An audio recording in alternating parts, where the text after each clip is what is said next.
છોટાઉદેપુર જિલ્લા પંચાયતમાં આમ આદમી પાર્ટીના વિકાસના કામોને બાકાત રખાયાનો થયો આરોપ।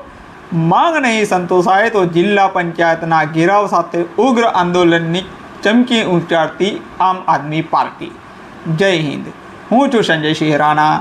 જોડાઈ ચૂક્યા છો આપ ટીમ જાગૃત સાથે।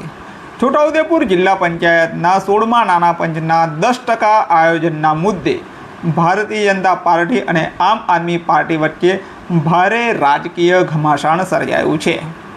ગત 30 જુલાઈ 2026ના રોજ યોજાયેલી સામાન્ય સભાના એજન્ડામાં માત્ર 10% આયોજન કરવાની બાબત દર્શાવાઈ હોવા છતાં શાસક પક્ષ ભારતીય જનતા પાર્ટી દ્વારા પોતાની મનમાની ચલાવીને આમ આદમી પાર્ટીના 13 જેટલા જિલ્લા પંચાયતના સદસ્યો દ્વારા સૂચવેલા તમામ કામોને બાકાત રાખી માત્ર પોતાના જ કામો મંજૂર કરી દેવાયા હોવાનો ગંભીર આક્ષેપ આમ આદમી પાર્ટી દ્વારા કરવામાં આવી રહ્યો છે। આ અન્યાયની સામે આપના સદસ્યો રાજેશભાઈ રાઠવા અને યશવંત ચૌહાણ સહિત પ્રતિનિધિમંડળે જિલ્લા વિકાસ અધિકારી અને જિલ્લા પંચાયત પ્રમુખ ઉપેન્દ્ર રાઠવાને ઉગ્ર રજૂઆત કરી હતી।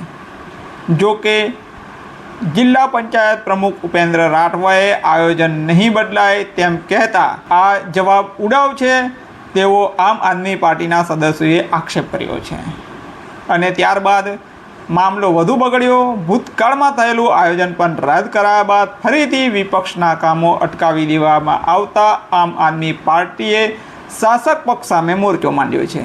જો તેમને સૂચવેલા કામોનો સમાવેશ કરવામાં નહીં આવે તો આગામી દિવસોમાં જિલ્લા પંચાયતના ઘેરાવની તેમજ ઉગ્ર ધારના પ્રદર્શન કરવાની સીધી ચીમકી આમ આદમી પાર્ટીના સદસ્યોએ ઉચ્ચારી છે। નમસ્કાર।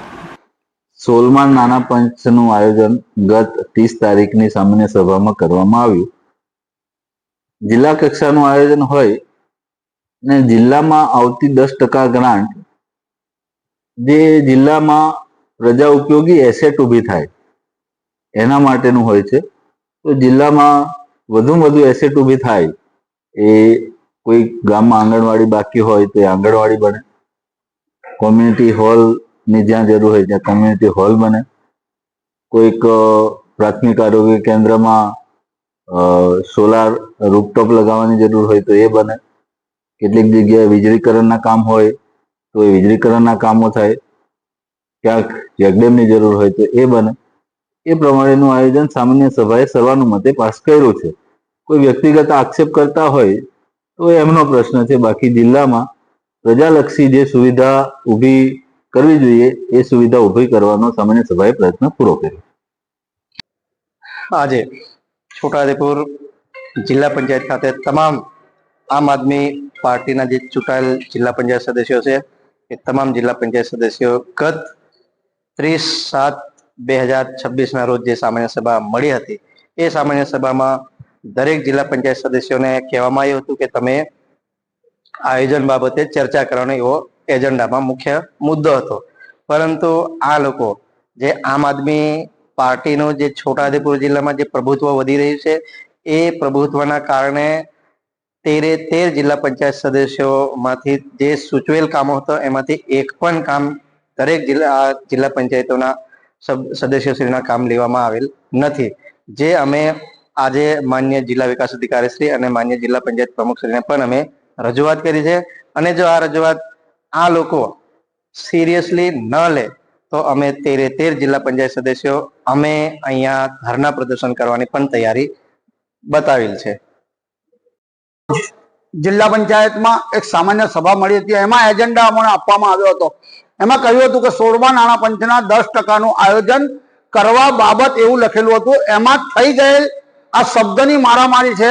આયોજન કરવા બાબત લખેલું હતું, આયોજન થઈ ગયેલ છે એવું કહ્યું નતું અને આ લોકોએ 30 તારીખે સામાન્ય સભામાં અમારે એ લોકોના સૂચવેલા કામો આ લોકોએ મૂકી દીધા, જેમાં અમારા 13 આમ આદમી પાર્ટીના જિલ્લા સદસ્યોનો એક પણ કામ એમાં સૂચવેલામાં લેવામાં નથી આવ્યું તેવું આજે અમને ખબર પડી। તેથી આજે જિલ્લા વિકાસ અધિકારી અને પ્રમુખશ્રી સાથે ચર્ચા કરવામાં આવી, પણ પરંતુ પ્રમુખે ચોખ્ખા શબ્દોમાં કહી દીધું કે આ આયોજન જે થયું છે એ નહીં બદલાય।